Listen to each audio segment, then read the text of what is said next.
Try చేద్దాం. మీరు మాత్రం ఒక విషయం గుర్తుపెట్టుకోండి, రికార్డింగ్ ఇప్పుడు స్టార్ట్ చేయండి. స్టార్ట్ అయింది సార్ ఆల్రెడీ. అయింది, ఓకే అయిందండి. చూద్దాం. మనకి మామూలుగా ఎట్లా ఉంటుందంటే జిఎల్ అకౌంట్స్ కి సంబంధించి ఇప్పుడు ఒక కంపెనీ కోడ్ లో జిఎల్ అకౌంట్స్ ఉంది అనుకోండి, అది వేరే కంపెనీ కోడ్ లో కూడా మనం కాపీ చేసుకోవచ్చు. అంటే చార్ట్ ఆఫ్ అకౌంట్స్ అనేది సారీ జిఎల్ అకౌంట్స్ అనేది మనం ఒక పని చేద్దామండి. పాత్ ద్వారా వెళ్దాము. ఒక కంపెనీ కోడ్ లో ఉన్నటువంటి జిఎల్ అకౌంట్స్ వేరే దాంట్లో మార్చడానికి పాత్ లోకి వెళ్దాం. ఎస్పీఆర్ఓలోకి వెళ్ళండి. ఎస్ఏపీలోకి వెళ్ళండి. ఎస్పీఆర్ఓ అంటే తెలుసా మీకు? Special project reference objective. Wait SPRO అంటే ఏంటంటే స్పెషల్ ప్రాజెక్ట్ రిఫరెన్స్ ఆబ్జెక్టివ్ అండి. ఐఎంజీ రిఫరెన్స్ చూపించండి ఒకసారి. IMG reference. ఐఎంజీ అంటే ఏంటి? ఐఎంజీ ఎస్ఏపీ రిఫరెన్స్ ఐఎంజీ అన్నారు. ఐఎంజీ అంటే ఇంప్లిమెంటేషన్ గైడ్ అని అర్థం అండి. Implementation guide. ఐఎంజీ అంటే ఇంప్లిమెంటేషన్ గైడ్. క్లిక్ చేయండి దాని మీద. ఓకే, ఇక్కడ మీరు ఏం చూడాలంటే మనకి ఫైనాన్షియల్ అకౌంటింగ్ న్యూ ఉందా? వెళ్ళండి. ఫైనాన్షియల్ అకౌంటింగ్ న్యూ ఎక్కడికి వెళ్ళారు మీరు? ఫైనాన్షియల్ అకౌంటింగ్ న్యూలోకి వెళ్ళారు కదా. తర్వాత ఫైనాన్షియల్ అకౌంటింగ్ గ్లోబల్ సెట్టింగ్స్ న్యూలోకి వెళ్ళండి. ఉందా? జనరల్ లెడ్జర్ కదా సార్? జనరల్ లెడ్జర్ న్యూ వెళ్ళండి. కరెక్టే. General ledger new master data. మీకు ఐడియా ఉంటే చేసేయండి, నాకు మర్చిపోయాను, కరెక్ట్ గుర్తులేదు నాకు. GL accounts preparations GL account creation and posting ఉందా కదా? ఒక్క నిమిషం.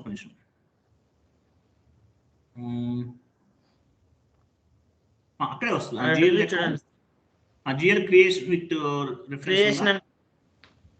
Creation and processing line items. GL account creation and processing అని ఉంది చూడండి సార్. రిఫరెన్స్ అని ఉంటుంది చూడండి. అది కాదండి. మీకు ప్రిపరేషన్స్ లోనే ఉంటుందండి. Preparations GL account creation and processing లోకి వెళ్ళండి. కింద ఉందా? అది అందులో ఉంటుంది చూడండి.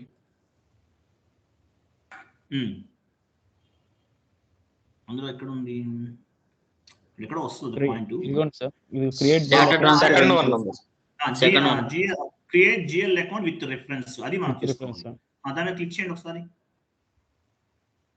వెయిట్ క్లిక్ చేసిన తర్వాత ఏంటంటే మనకి ఇక్కడ ఒక విండో ఓపెన్ అయింది కదా.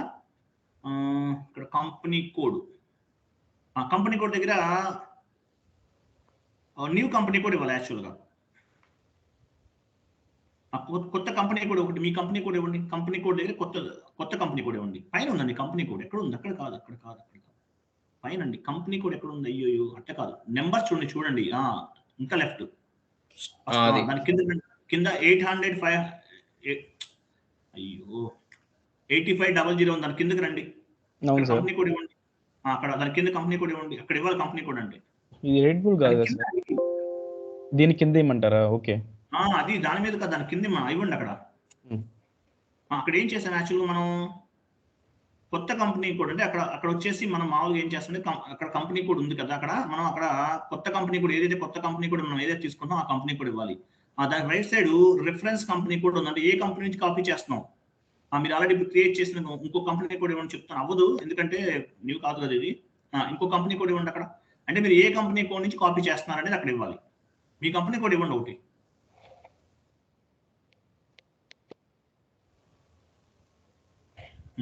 ఇచ్చారు కదా.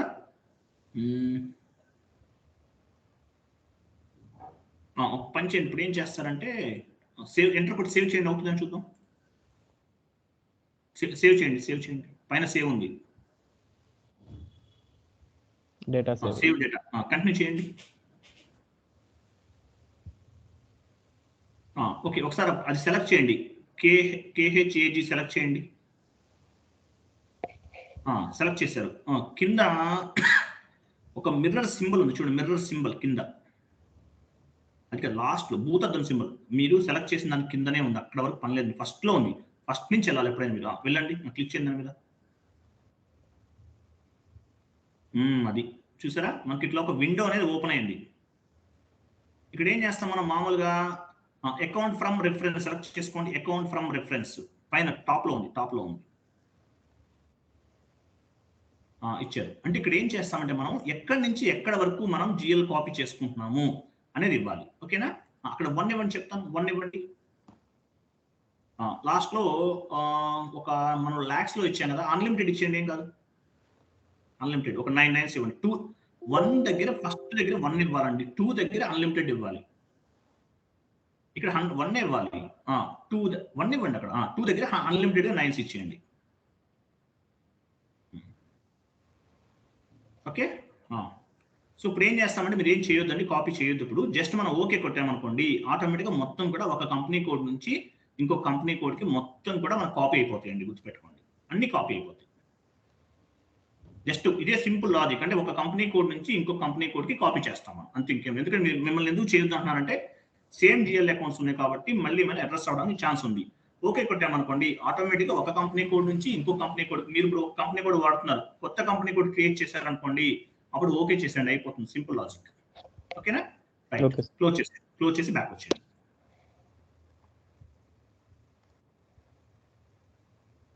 ఓకేనా? రైట్. తర్వాత ఓపెన్ చేద్దాం. Okay, right.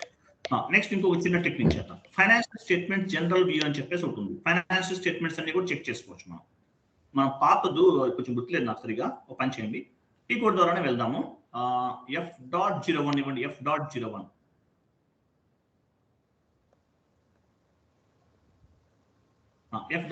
లోకి వెళ్ళాం. ఓకేనా? వెళ్ళిన తర్వాత మీరు అక్కడ ఏం చేస్తారంటే మీ చార్ట్ ఆఫ్ అకౌంట్ ఇవ్వండి. చార్ట్ ఆఫ్ అకౌంట్ ఎందుకు ఇస్తున్నాం? చార్ట్ ఆఫ్ అకౌంట్స్ అక్కడ రిపోర్ట్ కోసం తీసుకోవడానికి సార్. జిఎల్ అకౌంట్స్ దేనికి లింక్ ఏంటి? చార్ట్ ఆఫ్ అకౌంట్స్ కి, అంతే కదా? కాబట్టి ఫస్ట్ చార్ట్ ఆఫ్ అకౌంట్స్ ఇస్తాం, అదే బేస్మెంట్. తర్వాత జిఎల్ అకౌంట్స్ ఇవ్వాలి. జిఎల్ అకౌంట్ నంబర్స్ ఇవ్వచ్చు, అంటే నెంబర్స్ వైజ్ గా కూడా తీసుకోవచ్చు. ఫ్రమ్ నుంచి 2 దగ్గర, లేదా మల్టిపుల్ కూడా తీసుకోవచ్చు. సో మనం అట్లా కదా మొత్తం చెక్ చేద్దాం, ఎన్ని జిఎల్స్ ఉన్నాయి అన్నిటికీ స్టేట్మెంట్ అనేది తీద్దాం బయటికి. కంపెనీ కోడ్ ఇవ్వండి. కంపెనీ కోడ్ కింద కంపెనీ కోడ్ ఉంది, కంపెనీ కోడ్ ఇవ్వండి. ఇచ్చేసారు. ఇంకా కిందకి రండి, ఇంకా కిందకి వచ్చి చెప్తాను. లాస్ట్ లో నాకు కనిపించట్లేదు, ఒక్క నిమిషం. వెయిట్. ఫైనాన్షియల్ స్టేట్మెంట్ వెర్షన్స్ అన్నాడు కదా, అక్కడ మీరు ఏం చేస్తారంటే డ్రాప్ డౌన్ చేయండి. డ్రాప్ డౌన్ చేసి యూఎస్ఏ ఉంటుంది, అది తీసుకోండి. యూఎస్ఏ మీకు అర్థమైతే చెప్పంటే BAUS అని ఉంటుంది లాస్ట్ లో, చూడండి. BAUS అట్లా ట్రై చేసి చూడండి. అది తీసుకోండి. BAUS ఉంటుంది, తీసుకోవాలి. ఎందుకంటే ఇది ఫైనాన్షియల్ స్టేట్మెంట్ వెర్షన్ కి సంబంధించినటువంటి ఒక సింబల్ టైప్ అంటే ఇది యూఎస్ తీసుకుంటున్నాం. ఎందుకు మనం యూఎస్ తీసుకుంటున్నామంటే మీరు చాలా జాగ్రత్తగా గుర్తుపెట్టుకోండి. ఫైనాన్షియల్ స్టేట్మెంట్స్ అనేవి మనం రియల్ టైంలో సొంతగా క్రియేట్ చేయాలండి. వెర్షన్ అంటారు, ఫైనాన్షియల్ స్టేట్మెంట్ వెర్షన్ అంటారు. మనం అది తీసుకోవాలి రియల్ టైంలో. ఇది పనికిరాదండి, ఇది డెమో కాబట్టి మీకు నేను వేరేది ఇస్తున్నాను. రియల్ టైంలో ఫైనాన్షియల్ స్టేట్మెంట్ వెర్షన్ అనేది తీసుకోవాలి. అది సొంతంగా క్రియేట్ చేసుకుంటాము, మనం క్రియేట్ చేయట్లేదు కాబట్టి ఇది ఇస్తున్నాను మీతోటి, గుర్తుపెట్టుకోండి. 2022 ఉంది మన ఫైనాన్షియల్ ఇయర్ కాబట్టి. ఓకేనా? తర్వాత 1 to 16 ఉంది. ఏంటిది? ఎవరు చెప్తారు? చెప్పాలి. పీరియడ్స్. నేను చెప్పాలి. Special posting periods. Plus special periods sir. Total గా 16. పోస్టింగ్ పీరియడ్స్ అని చెప్పకూడదండి. మిమ్మల్ని అడిగినప్పుడు posting periods 14, special posting periods posting periods 12, special posting period 4, total గా 16 పోస్టింగ్ పీరియడ్స్ అని చెప్పాలి మీరు. ఓకేనా? తర్వాత ఏమి ఇచ్చాము? ఇయర్ ఇచ్చాము కదా. ఓకే, ఇయర్ కింద కూడా పోస్టింగ్ పీరియడ్స్ అనేవి అన్ని ఇచ్చాము. ఇప్పుడు ఓపెన్ చేయండి. మీరు ఏం చేస్తారంటే పైన ఎగ్జిక్యూట్ బటన్ చూడండి. ఎగ్జిక్యూట్ సార్ ఇయర్ మార్చమండి. 22 మార్చండి, కింద ఇయర్ మార్చాలి. సారీ, అప్పుడు ఎగ్జిక్యూట్ చేయండి. చూసారా స్టేట్మెంట్స్ వచ్చినాయి దాని మీద? బ్యాంక్ అకౌంట్కి సంబంధించినవి, తర్వాత HDFC బ్యాంకు రెంట్ అకౌంట్ అవన్నీ వచ్చేస్తున్నాయి. దాని మీద ఏమేమి యూజ్ చేశారు జిఎల్ అకౌంట్స్ అవన్నీ కూడా వచ్చేస్తున్నాయి. ఈ విధంగా మనం ఫైనాన్షియల్ స్టేట్మెంట్స్ అనేవి ఇట్లా వ్యూ చేయొచ్చు అనమాట. ఓకేనా? ఇట్లా పర్టికులర్ గా అన్ని చేసాం. మరి ఓన్లీ ఒక జిఎల్ వైజ్ కావాలి మనకి, ఒకటే జిఎల్ కావాలి. వెళ్ళండి, ఒక జిఎల్ వైజ్ వెళ్ళండి, బాగా వెళ్ళండి చెప్తాను. మీట్లో ఉండాలండి. ఒక జిఎల్ ఇవ్వండి, ఒకటే చాలు మనకు, అన్ని వద్దు. ఏదైనా బ్యాంక్ జిఎల్లో ఏదో ఒకటి మీరు యూజ్ చేసిన జిఎల్ అకౌంట్ ఇవ్వండి.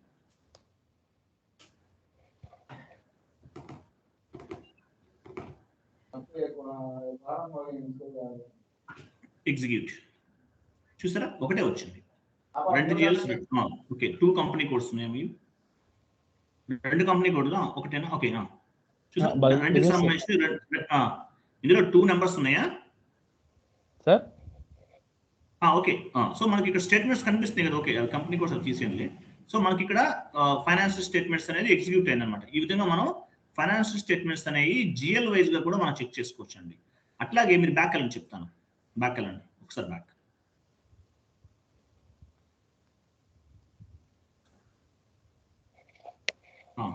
తర్వాత ఇంకోటి కిందకి రండి, ఇంకా బాగా కిందకి రండి. అక్కడ వెయిట్ ఆగండి. పైన బిజినెస్ ఏరియా ఉంది చూడండి, బిజినెస్ ఏరియాస్ పైన business area. Business areas wise కూడా మనం ఫైనాన్షియల్ స్టేట్మెంట్స్ అనేవి చెక్ చేసుకోవచ్చు. కంపెనీ కూడా ఇస్తాము, బిజినెస్ ఏరియా ఇస్తాము. అలాగే కరెన్సీ వైజ్ గా కూడా చెక్ చేసుకోవచ్చు. కరెన్సీ ఉందా చూపించండి, కరెన్సీ వైజ్ గా కూడా చెక్ చేసుకోవచ్చు. ఇంకోటి లెడ్జర్ అన్నాడు, లెడ్జర్ చూపించండి. లెడ్జర్ డౌట్ నుంచి లెడ్జర్ చూపించండి. లెడ్జర్స్ తెలుసా మీకు? నేను ఎవరికో చెప్తాన్నారు నాకు. Leading ledger, non leading ledgers ఉంటాయి, మీకు ఐడియా ఉందా? తెలుసు సార్ నాకు. ఏంటి లెడ్జర్స్ అంటే? అది లీడింగ్ లెడ్జర్ అంటే మామూలుగా క్యాలెండర్ ఇయర్ వస్తుంది సార్. నాన్ లీడింగ్ లెడ్జర్ అంటే నాన్ ఫైనాన్షియల్ ఇయర్ వస్తుంది సార్. రేపు ఒక 5 మినిట్స్ దాని గురించి తయారు చేసి చెప్పండి మన వాళ్ళకి. ఓకే, నేను చెప్తాను. మిగతా వాళ్ళు కొంతమంది ఇన్ఫర్మేషన్ గ్యాదర్ చేసుకోండి, నేను చెప్పను. ఓకే, క్లోజ్ చేసి చెప్తాను. ఇవి ఇక్కడ అంటే లెడ్జెస్ వైజ్ గా కూడా మనం ఫైనాన్షియల్ స్టేట్మెంట్స్ అనేవి చెక్ చేసుకోవచ్చు. లెడ్జెస్ వైజ్ గా కూడా మనం ఫైనాన్షియల్ స్టేట్మెంట్స్ అనేవి మనం చెక్ చేసుకోవచ్చు, గుర్తుపెట్టుకోండి. ఓకే ఓకే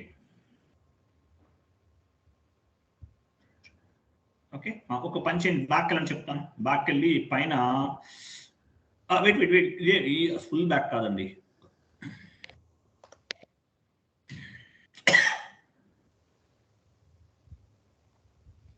ఓకే, ఒక నిమిషం. అక్కడ క్లాక్ సింబల్ ఉంది కదా, క్లాక్ సింబల్ దగ్గరికి వెళ్ళండి.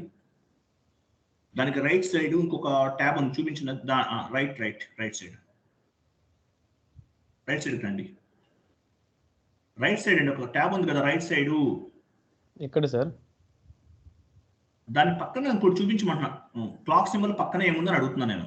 క్లాక్ సింబల్ పక్కన గెట్ వేరియంట్ చూపించండి. దాని పక్కన చూపించండి. డైనమిక్ సెలెక్షన్ కర్సర్ పెట్టండి. పెట్టాను సార్, పెట్టాను. నాకెందుకు స్లోగా కనిపిస్తుంది? నెట్వర్క్ స్లో అయిపోయింది అన్నది. మీరు పెట్టిన 5 నిమిషాలు కనిపిస్తుంది నాకు. నెట్వర్క్ స్లో అయిపోయింది. ఓకే, అట్లనే ఉంది సార్. ఓకే అయిపోయింది, క్లాస్ అయిపోయింది. అది దాని మీద క్లిక్ చేయండి ఒకసారి. ఇక్కడ కూడా కొన్ని ఉన్నాయి చూడండి. మామూలుగా కొంచెం స్టేట్మెంట్స్ అవన్నీ చూసుకోవడానికి ఇక్కడ కూడా కంపెనీ కోడ్ వైజ్ ఇవన్నీ చాలా ఉన్నాయి. జస్ట్ ఒకసారి చూడండి, ఇది మీకు ఐడియా వస్తుంది, ఏం లేదు. ఇంకా ఫైనాన్షియల్ స్టేట్మెంట్స్, రిపోర్ట్స్ ఇవన్నీ చూసుకోవడానికి ఈ విధంగా కూడా మనం చెక్ చేసుకోవచ్చు, గుర్తుపెట్టుకోండి. ఇవన్నీ వాడుకోవచ్చు మీకు. సో ఇదనమాట. సో ఈ రోజు మనం ఏ కాన్ఫిగరేషన్స్ చెప్పుకున్నాం. మామూలుగా జిఎల్ అకౌంట్స్ ఎలా డిలీట్ చేయాలి, ఎటువంటి జిఎల్ అకౌంట్స్ డిలీట్ చేయొచ్చు, ట్రాన్సాక్షనల్ డేటా అయిపోతే ఉంటే కనుక జిఎల్ అకౌంట్ ని డిలీట్ చేయలేము. ఇవన్నీ వీటికి సంబంధించిన కంప్లీట్ కాన్ఫిగరేషన్స్ నేర్చుకున్నాము. ఇవన్నీ కూడా ఎక్స్పోర్ట్ చేయడానికి, డేటాకి సంబంధించి ఫైనాన్షియల్ స్టేట్మెంట్స్ చూసుకోవడానికి, వ్యూ చేయడానికి, ఇట్లా తర్వాత ఫీల్డ్ స్టేటస్ గ్రూప్స్ లో ఎలా ఉంటాయి, ఇవన్నీ కూడా ఈ రోజు క్లాస్ లో తెలుసుకున్నామండి. ఇది ఈ రోజు సెషన్. రికార్డింగ్ ఆఫ్ చేయండి.